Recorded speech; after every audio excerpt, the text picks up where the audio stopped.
Ibrahima Diallo. Qui a joué un rôle dans des choses les plus difficiles. La commission nationale d'investiture. ngay tuba suba ba ngoon di lijjanteeg di ràbb pour investiture jaan yoon bala am benn problème kan moo ëpp mérite Jamila j'en viens à deux gosses Omar Fall ak Baba Lamine Thiam ñoo ñaari boy yu ñu attaqué woon te doon leen bëgg rey siège yoo ba ñoo téye siège yu Pastef ñoo yore administration Pastef ñoo yore réception bi ñoo yore une bonne partie des finances de Pastef moom ci boppam le frère Diomaye xam na ni ñaari xale yi ñoo ko ëpp mérite 100 000 fois 100 000 fois Chérif Diouf des finances SN Finance kan moo ko ëpp mérite léegi nag on en vient au cœur de Pastef les coordonnateurs départementaux les coordonnateurs nationaux yi nekk dans les départements di dundal di massifier di yéeg ci engin di dox di dugg ci charrette di yóbbu Pastef ba Pastef àgg fii bu àgg tey ba moom mu toog bénéficié wu kan moo leen gën a méritant ma ne il faudrait qu'il arrête il a un mérite il n'est pas plus méritant que ces gens-là tudduma nag les coordonnateurs des mouvements et consorts ñi nga xam ni démb rek yaa ngi may woo man la mënuma la jël parce que je suis à Kaolack les week-ends où je devrais me reposer après une audition d'une semaine à l'Assemblée les week-ends sax je sors pour dem liggéeyi donc loolu laa la mën a wax sur les mérites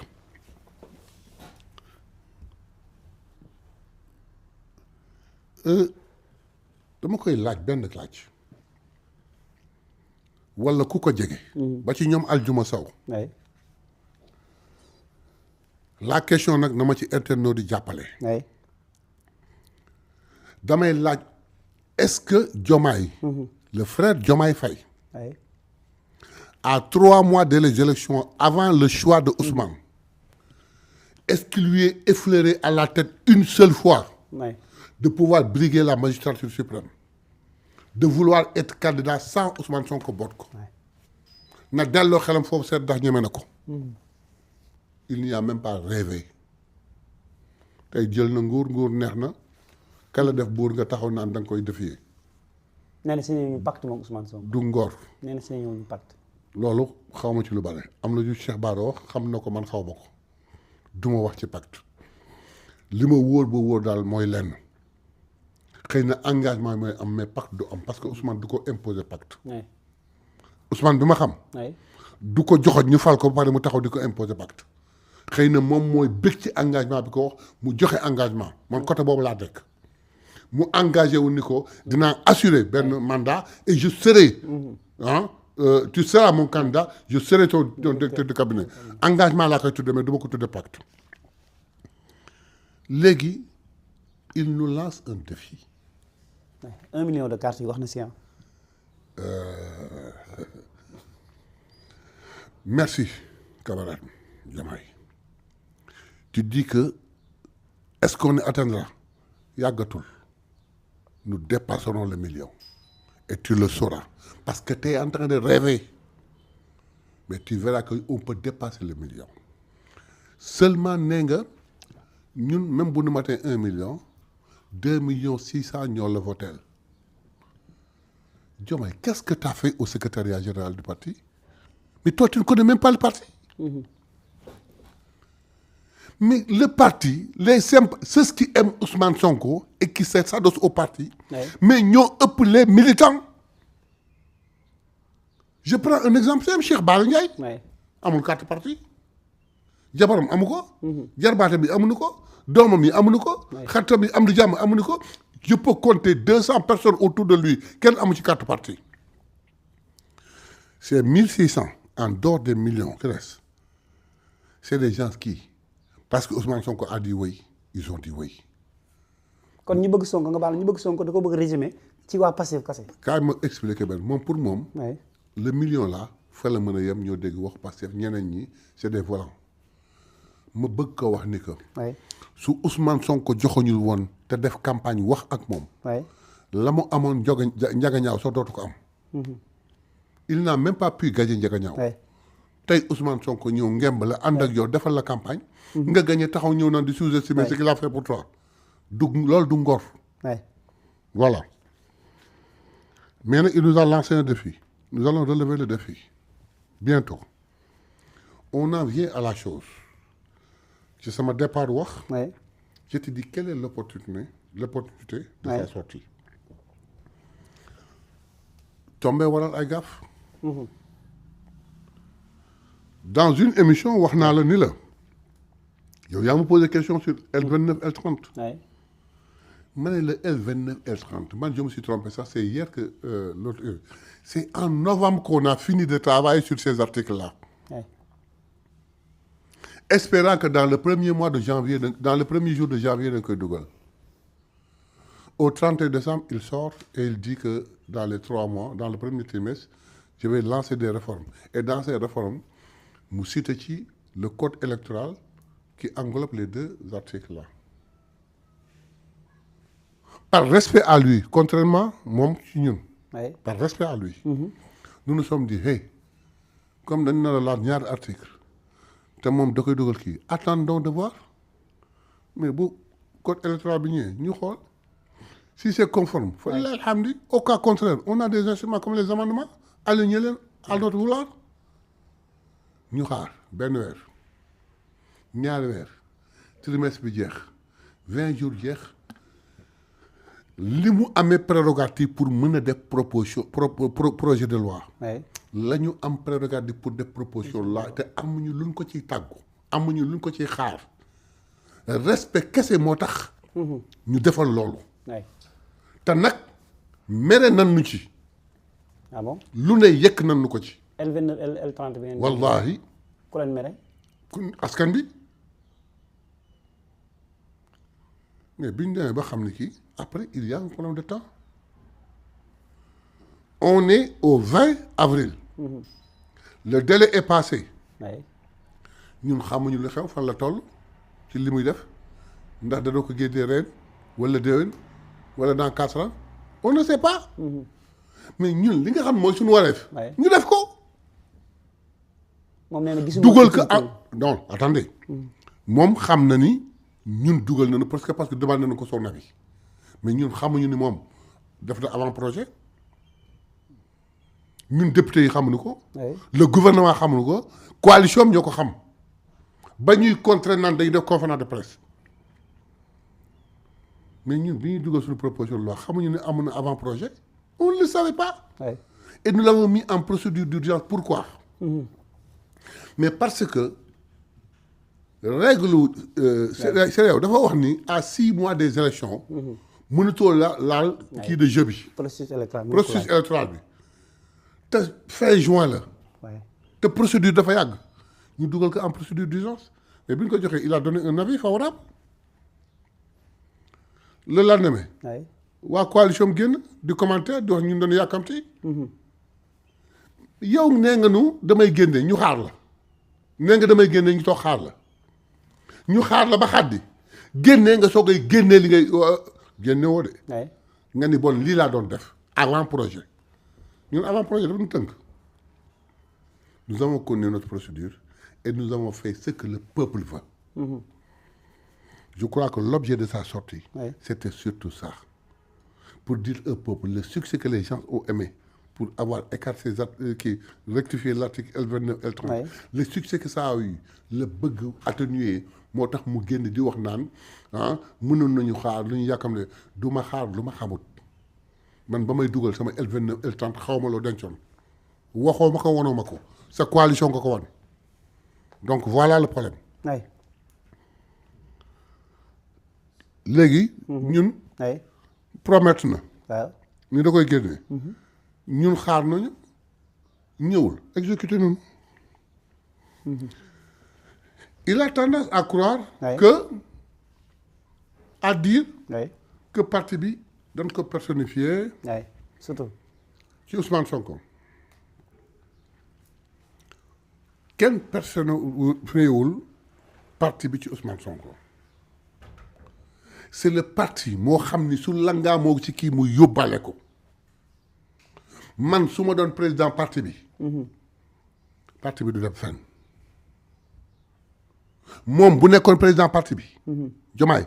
parti bi du dem fenn mais un homme crédible un homme boo xam ne boo waxee mu am portée un homme véridique résistant nekk guerrier nangoo wax dénoncer bi ko kenn ñemewul le parti s'est dit kii parce que rek le parti kan la mooy entité bi ko constitué.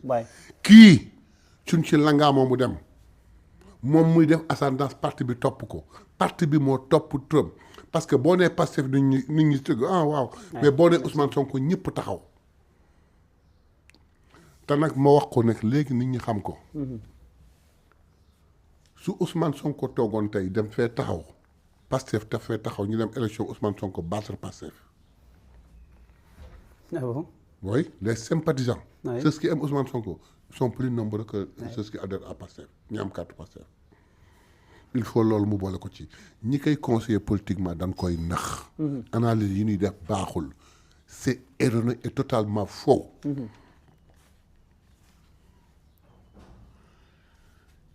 Il évoque des textes en disant oui c'est des choses yoo xam ni ah su fekkoon ne ñun ñaar dañuy waxtaan ba def benn noo ko tuddee woon sànq sax benn convention.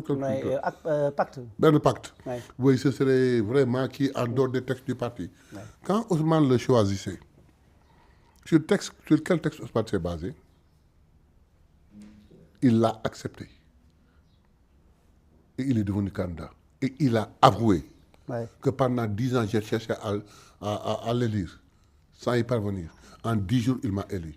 Foofu la wax ni mu toll ak ni Ousmane toll. Askan bi. bis bi mu toogee wax ni fukki at ak yi may jéem di ko fal mënu ma ko fal.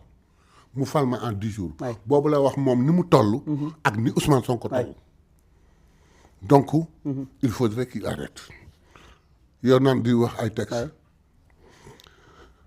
ci biir waxam nag wax na ba tudd suñu congrès. waay avant ma yegg si congrès bi mais nit da ngay xam loo bëgg da ngay gore il faut qu'il prenne ses responsabilités moom moo piloté benn règlement intérieur il me parle de texte. Parlons du règlement intérieur qui interdit fortement ce qu'il fait. nga am ngor dem ni le règlement intérieur me l'interdit. Oui. Alors que ñii mënuma leen bàyyi kon je suis vraiment désolé je quitte le parti et je crée mon parti wala ma jàpp sama coalition nga am ngor googu. Oui. Parce que nag règlement intérieur moo ko bind waaye nag ma wax fii bi ñuy élaborer règlement intérieur bi te defar draft bi ñu yónnee ko structure yëpp yónnee ko magi Pastef ñun magi Pastef bi ñu gisee dans son draft de règlement intérieur mu wax ni en cas d'empêchement du président il est secondé par le secrétaire général. Oui. Dañu ko xotti dagg ko sànni ca àll ba. ana vice-président yi. Oui. ñu dagg ko sànni ca àll ba moo tax ñun daf nu mere ba duñu tudd. on a rien nous n'avons rien à faire xam nga ñun lu ñu gëm. parti bi la ñu gëm ñun magi Pastef. xam nga lu ñu gëm projet bi la ñu gëm. xam nga lu ñu gëm. Ousmane Sonko la ñu gëm. xamuñu ko gëmuñu ko. Il n'a jamais accepté une seule idée qu'on lui a donnée. Donc qu'il se rassure. Si c'était mouvement yi sax duñu cité nous sommes le 5e mouvement de Pastef. Cela ne nous apprend pas. Mais nag c'est parce que xam na ni ci mag Pastef munu fa am dara te bu mu ko ñëw jéem cela ne dérange aucunement. Mais dama ko bëgg wax rek bu fekkee looloo tax mu meroon ba mu bëggee nekk suppléant au président en cas d'empêchement. Dans notre règlement intérieur ñun ñoo ko dagg sànni ca àll ba voilà donc. ñu baal ma nag di nga xaw a gudd. non am na solo kay. Il dit que nii ñuy doxale nii buñ ko moytul Pastef va disparaître. C'est lui qui disparaîtra et bientôt avec sa coalition Ah bon, contradiction bi la wax peut-être amatul. Politiquement, Oui. il va disparaître. Sa coalition va disparaître. Parce que amul support fu ñu ko teg support bi moo amul moo baaxul. Pastef tey la ëpp doole tey la gën a suude. C'est le seul parti Oui. où Ousmane Sonko saa mu tàggu benn militant ñëw en live wax loolu tout le monde y adhère et applaudit à deux mains. C'est le seul parti, comme dans tous les partis du monde, qui peut avoir des tiraillements. Oui. Il suffit que Ousmane Sonko oo ñaari responsable toog wax ak ñoom. Affaire bi yem fa totalement. ak yeneen yu nu mënul wax. bu tas di am coalition boobu mooy tas mais parce que loolu tasu ko. il a essayé de faire une mainmise sur le parti. Oui. ça n'a pas marché mooy indi wax yi yëpp. xam nañ ni nag Oui. après recul. que lii am tey. Oui. du lu bees. lu ñu yàgg ràbb la. ce qui s'est passé à la diaspora. ce qui s'est passé ailleurs. On a fait une analyse exhaustive pour comprendre beaucoup de choses. dafa fekk nit su ngeen di àndee di xeex njàmbaaram ngay gis te moom sax njàmbaaram gisuñu ko. njàmbaaram gisuñu ko. Ouais. masul naan lacrymogène. moom à part un poste bu ko yóbbu kaso amul dara lu mu def xeex bi am xam lu mu ci participer. oui. il était le secrétaire général il était au courant de tout. masul naan lacrymogène. oui. masul génn xeex. kenn masu ko dóor. kenn masu ko def dara. magi Pastef sax dóor na leen lacrymogène. oui. Donc, il n'est pas plus militant que les Magui Pastef. Donc, il faudrait qu'il fasse très attention. Il dit, et a raison, hein, oui. que le décret qui nomme Ousmane Sonko oui. doit dépendre de sa confiance. oui. Il a totalement raison.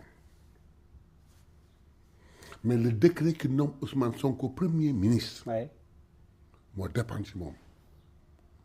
Mais décret bi def Ousmane Sonko. Je fais une citation, hein. Ouais. C'est ma fille Khadija Mahécor qui me l'a envoyé. Décret bi def Ousmane Sonko sphère bi mu toll. Oui. yàlla daf ko bind dugal ko ci xolu doomu aadama yi. moom mu yor décret bi def Ousmane Sonko. Ensuite, s'il ose, si réellement il ose. na def décret changé ko. Est-ce que c'est pour préparer l'opinion quand il dit ça? Peut-être. Il n'a qu'à le faire. Si sama confiance la nekk bis bu demee ba confiance bi amatu fi. su fekkee bëgg na ko il n'a qu'à le faire il a tous les droits du monde. il a tous les droits du monde. si sama décret dépendre waaw parce que moom candidature bi ci Ousmane la dépendroon. Ousmane n'a pas hésité à le faire. alors que des gens 100 fois plus méritants que lui wala aussi méritants que lui étaient là. te bàkkoowu ko Ousmane bàkkoowu ko de. oui. bi ñu koy présenté ñuy nangu mu naan kii moo ma gën a jub. kii am na noo xam du fa àgg ak moom àgg na ak moom fu raw fa ko Ousmane xul xaar man nag mënu ma nekk ci xol Ousmane Sonko xam quel est son sentiment.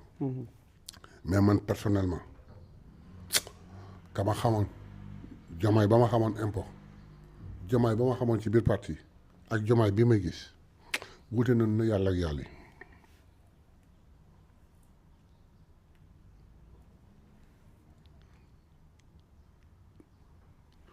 bon. waaw dafa mel ne point yi kii na wala ñu dolli si. je crois que li ñu ci wax am boo amee leneen lu ñu ci mën a dolli je crois que li ma ci wax leer na. boo amee lu ñu ci mën a dolli nga wax moom mais je crois que j'ai dit l'essentiel. mais am na fu mu waxee aussi ba joxe exemple Déthié Fall c'est-à-dire que Déthié Fall moom mi ngi ni ci ministère mi la bokk. et pourtant bokkul ci parti Pastef pourquoi nit yi mënuñu nangul également ku bokk coalition. Déthié Fall kenn épinglé wu ko. Déthié Fall kenn jiiñu ko magu yi. Déthié Fall comme tout politicien qui a son parti a le droit dem wuti ay suffrage mu dem baaxul du gàcce législative ñëw mu dem dans une très bonne position ci benn liste man partout fu ma toog dans toutes les émissions j'ai dit Déthié fa nga teg sa tànk du foofu teggil mu mel ne Déthié dama dégg d'une fidélité sans faille mu wàññeeku gore bu toll la summi mbubbu député bi mu waroon am jox leen ko ni leen am yéen a ko moom toog di xaar oui. ñu jox ko un ministère mu koy liggéey na mu ware kenn jiiñu ko dara kenn épinglé wu ko oui. ñun ñi nu mënul defar mooy kii ñu ne rapport daf ko épinglé ki nu mënul defal mooy kii ñu ne audio ngi daw boo xam ne nañ ko dégg muy marchandé ak ay surfacturation dëgg la am du dëgg justice moo ko mën a wax ñooñu leen mënul defal qu'il foute la paix à Déthié mi ngi koy liggéeyal na bàyyi jàmbur léegi nag Déthié yàlla dafa dogal mu nekk koo xam ne nag ndeysaan dafa bëgg Ousmane Sonko xëy na peut-être c'est ça kii da nga wax c'est son seul tort quoi da nga wax c'est son seul tort. na leen bàyyi ñoom ñoom yàq na leen boole ñoom ñaar yàq yow yaa ngi def affaire Pam Ngagne Ndiaye yaa ngi def affaire Pam Ngagne Ndiaye ah mais moom nekkoon naa si organam fa laa defee stage moo tax nga mel na moom nga c'est ton seul tort